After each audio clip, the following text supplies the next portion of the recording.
Late last year, Meta acquired Manus, a Singapore-based AI startup with roots in China. But now, Chinese authorities have been reviewing the deal and barred the company's founders from leaving the country.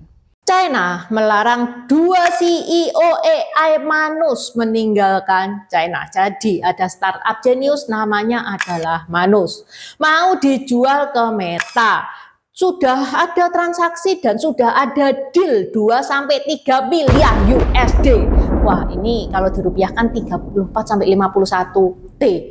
Bayangkan kalau jadi CEO-nya Manus bisa langsung pensiun dini dah, nggak usah kerja lagi seumur hidup, tinggal makan, tidur, traveling. Pendirinya masih muda pula, masih 32 tahun, sudah nyaris pegang duit puluhan T, guys. Lah kok ternyata pemerintah itu mencekal dua CEO Manus, nggak boleh keluar China. Ada apa ini? 大家好，我叫尹丹，欢迎来到我的频道 Dynasty 消息。Kaos yang Intan pakai ini gambarnya Tong Fang Pupai, villain tapi dicintai oleh masyarakat China. Siapa itu Tong Fang Pupai? Intan baru bahas ini nih, linknya di deskripsi juga sudah Intan taruh. Open PO sampai tanggal 12 April. Teman-teman bisa check out via Shopee yang linknya ada di deskripsi. Ada berbagai warna, ada ukuran mulai dari S sampai 3XL. Selain Tong Fang Pupai, ada juga custom marga. Teman-teman bisa custom marga sesuai dengan marga teman-teman sendiri. Untuk custom marga itu ada banyak efek. Ada efek emas, emasnya berkilau tuh. Ada efek glow in the dark, jadi kalau di kegelapan itu bisa nyala. Dan efek rainbow, kalau kena cahaya itu keluar efek hologramnya. Kalau teman-teman tidak suka aneh-aneh tanpa efek pun juga ada. Selain Tong Fang Pupai dan custom marga, ada juga berbagai tokoh Tiongkok seperti Hakim Pao Kerasakti, Neca, Kaisar pertama Qin Shi Huang, tokoh Sampo juga lengkap, mulai dari Guan Yu, juga Liang, Cao Zhelong, Liu Bu, Guan Yu dioperasi oleh Dr. Hua Tuo, Cao Cao, dan lain-lain. Okay, let's start! Sebelum masuk ke inti ceritanya, Intan bahas dulu soal manusia. Manus ini AI-nya China.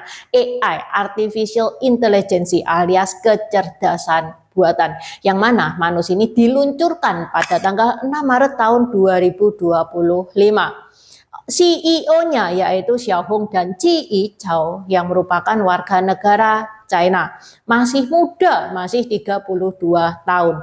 Tapi guys, sejak 8 bulan setelah Manus diluncurkan, Manus itu sudah mendapatkan 100 juta USD. Hanya dalam kurun waktu 8 bulan guys, sehingga ini menjadikan Manus adalah startup tercepat di dunia yang tumbuh dari 0 sampai 100 juta USD.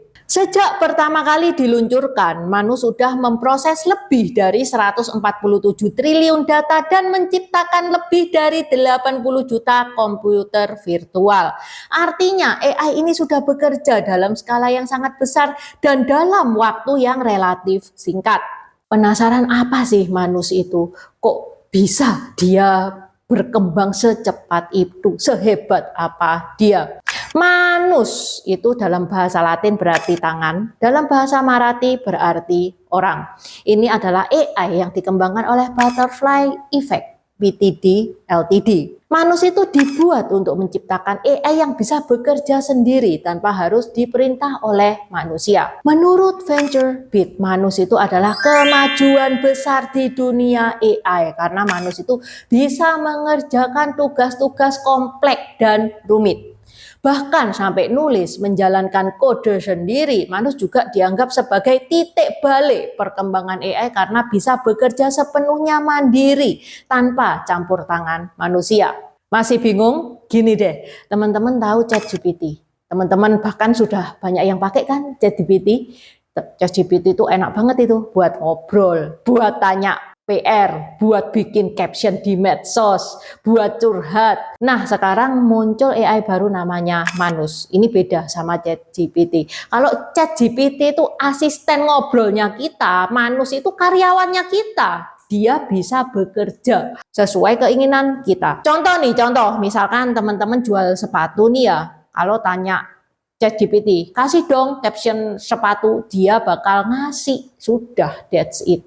Tapi Manus, dia bisa riset pasar sepatu, cari tren, bikin strategi marketing, semuanya itu dikerjakan sendiri. Contoh gampangnya lagi, Intan nih kan jualan kaos nih ya, ada polo, ada kaos standar, ada kaos premium, ya kan?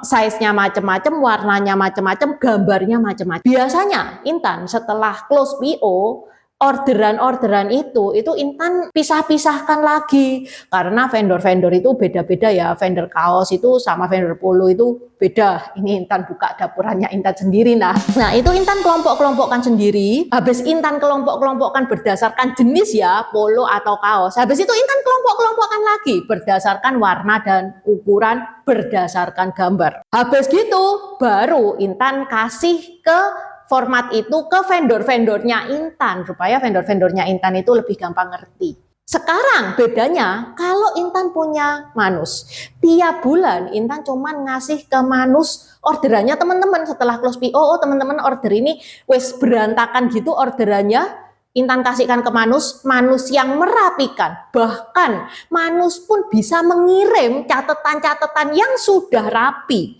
ke vendor-vendornya Intan. Udah, Intan nggak perlu kerja apa-apa. Ngerti ya? Manus itu karyawan digital, tapi nggak minta gaji. Konsep dasarnya Manus itu memang AI agent ya. Bisa kerja sendiri, bisa melakukan tugas kompleks tanpa terlalu banyak instruksi. Misal, riset lah, bikin website, analisis data. Fokusnya AI yang mengerjakan semua untuk manusia. Itu asisten pribadi versi digital. Bukan cuman pinter ngomong doang, tapi juga pinter kerja. Kalau yang satunya, pinter ngomong, tapi nggak bisa kerja. Iya, pinter ngomong, memang ChatGPT tugasnya kayak gitu, nemenin ngobrol, ngebantu menulis, menjelaskan sesuatu, ngasih ide. Tapi ChatGPT itu masih perlu instruksi dari manusia. ChatGPT itu teman diskusi yang pinter. Kalau kita diam, dia juga diam. Kalau kita tanya, baru dia jawab. Meanwhile, Manus dikasih tugas, dikerjakan sendiri, dia cari datanya sendiri, dia merencanakan sendiri, keluar output, ya sudah kayak karyawan gitu dah. Kita nggak perlu terus-terusan nyuruh dia. Dikasih tugas kerja udah, nggak minta THR. Ya kalau ChatGPT itu kayak sekretarisnya kita gitu ya, yang ngebantu kita mikir. Manus itu ngebantu kita kerja. Kalau ChatGPT itu ngebantu kita ngobrol, Manus itu ngebantu kita kerja, berbuat sesuatu. Dan inilah kenapa banyak perusahaan besar seperti Metanya Mark Zuckerberg mulai tertarik dengan Manus, karena masa depan AI bukan cuma menjawab pertanyaan, tapi benar-benar bekerja seperti manusia.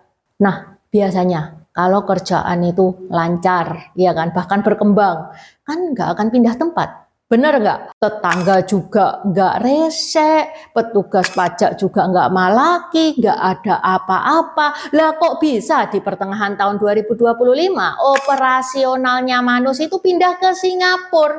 Padahal di China nggak ada masalah, bisnis berkembang dengan baik.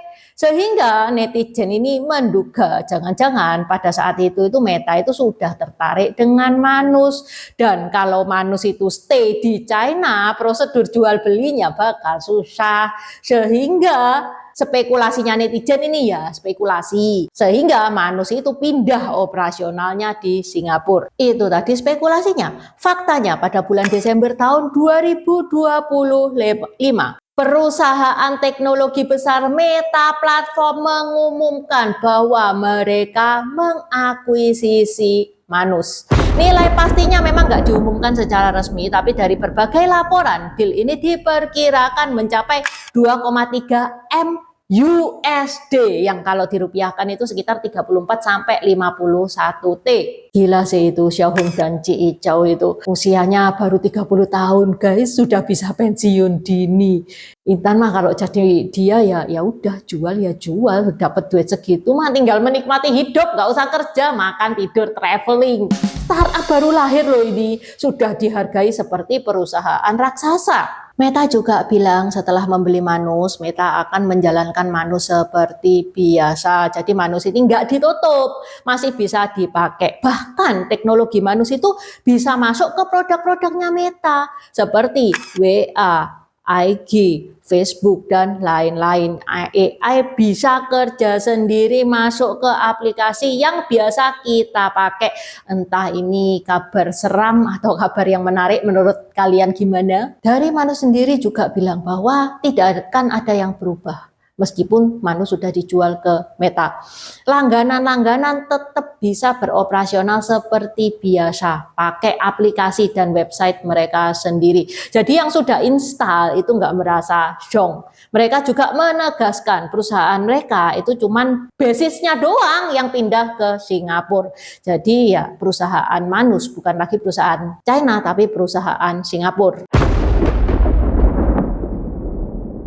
Nah, sekarang kita masuk ke plot twistnya, berita soal Manus yang mau dibeli Meta. Akhirnya sampai juga ke telinga pemerintah China.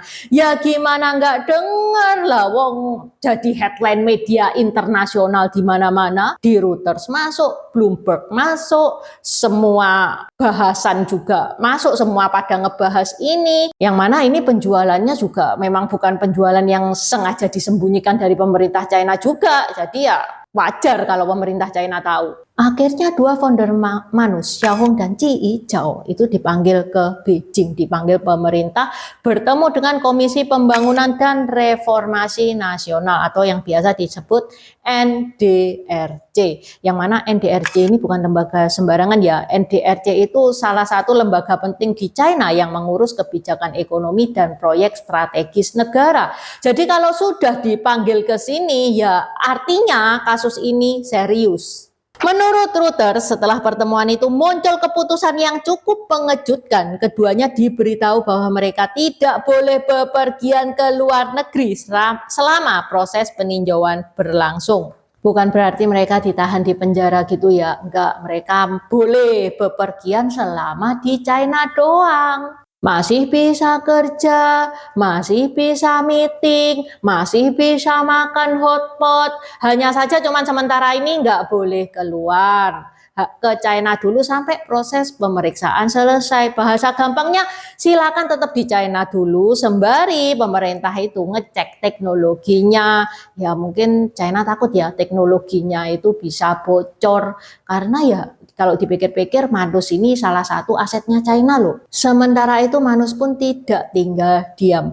Manus dikabarkan sedang mencari bantuan hukum untuk menyelesaikan kasus ini. Karena ini bukan cuma urusan bisnis biasa ya, ini sudah masuk ke wilayah regulasi teknologi dan keamanan nasional. Jadi harus hati-hati. Salah langkah sedikit bisa berpengaruh ke deal besar dengan Meta. Tapi ya masa pemerintah bisa dilawan ya? Di sisi lain, Meta Platform juga ngasih pernyataan. Meta mengatakan bahwa transaksi pembelian Manus ini sudah sebetulnya mengikuti hukum yang berlaku dan mereka berharap proses peninjauan dari pemerintah China itu bisa selesai dengan baik. Jadi kesimpulannya kayak gini ya, Meta mau beli Manus setuju.